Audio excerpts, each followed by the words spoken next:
Hello, everybody. I'm Delegate Ken Plumb. Welcome to our show, Virginia Report. In addition to our television show, we also have an electronic e-newsletter coming out each Wednesday morning. If you'd like to subscribe to our electronic newsletter, I invite you to go to my website, www.kenplumb.com, and you can just click on the buttons to subscribe. We'll have some commentary for you each week on issues of importance to state government, but we'll also have a very comprehensive calendar of civic activities going on in our broader community of Reston. Thank you for being with us tonight. We're delighted to have this guest, representatives from the Federation of the Blind. We have with us John Bailey, who's with the Fairfax chapter, and we have with us also Tracy Sofranco. Close? Yes, perfect. Okay. We're glad to have you from the Potomac chapter of the National Federation of the Blind. Gentlemen, greetings. Thanks very much. Welcome. Thanks for having us here. Sure. Issues of the blind. Tell us a little bit about what one faces in society as a person of blind. So the National Federation of the Blind is the largest and oldest membership organization of the blind, and the largest challenge of blindness is public perceptions. People perceive that blind people are not capable of doing the everyday jobs or activities, whether it's working, membership, or active participation in the community, doing basic things that everyone else does in life. People, because they are unfamiliar, and blindness is a low incidence challenge, they believe that as a result, blind people can't do this. In the National Federation of the Blind, we've realized that blindness, if with proper training and opportunity, can be reduced to a mere nuisance. And we believe that it is respectable to be blind, and we support blind people in self-confidence so that they can face those public attitudes and be able to succeed. John, Tracy indicates that blind is a relatively low incident situation. Can you talk a little bit about the level of incidence?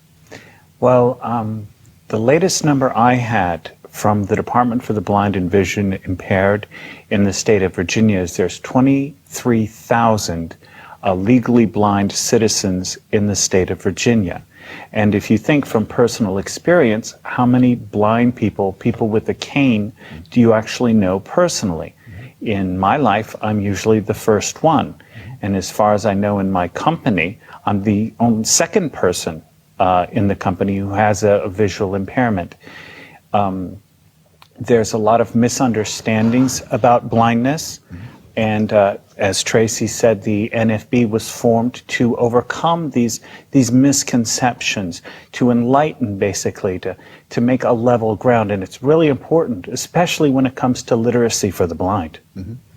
Well, as you indicate, while not many people know someone who is blind, the best representation of the capabilities of blind people is to get to know someone who is blind. Mm. I don't find blind persons that I'm aware of that aren't actively engaged in their community, in the workforce and otherwise. Certainly there are. So what we observe is that there are lots of blind people who are actively engaged in their community, and then there are those who are still learning and adapting to blindness and are less engaged in their community and are concerned about their ability as they are losing vision to be able to do the same set of things they've always been able to do, whether it's work or responsibilities in their family or within their community or just having fun. Through role models and effective coaching and mentoring, we help blind people be out in the community, working to both advocate for issues that are important for blind people, whether it's working with seniors, working with working age adults, or working with students and young people to try to have them both understand their own perceptions of blindness, but also to be out there just doing stuff within their communities. For their own self-fulfillment. Right. Mm-hmm. So exactly. Living life. Yeah. Now, John, forgive my ignorance, but I don't know the answer to this, and you can help me and my viewers understand. In the incidence of blindness, are these folks who are born blind, or do they become blind, or how does that break out in terms of numbers? There are many, many reasons for blindness, and blindness can happen. Now, when I say blindness, I mean a visual impairment that causes you to have to do things differently. For example, if you cannot read print because of some visual problem, and you cannot keep up and you need to find an alternative method, in our organization, that's considered blind.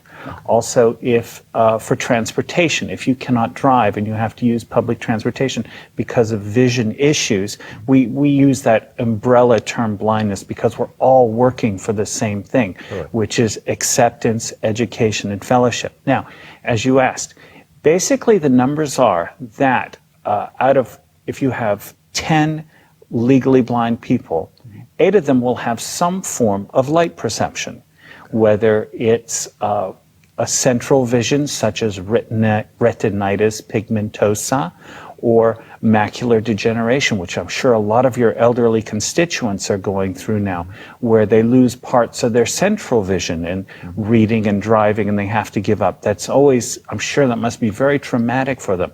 It's only 2 out of that 10 who are totally blind. So when we talk about blindness, and it was one of the first misconceptions I had, I thought blind meant stone blind, not light receiving at all. But no, it's as diverse as any population.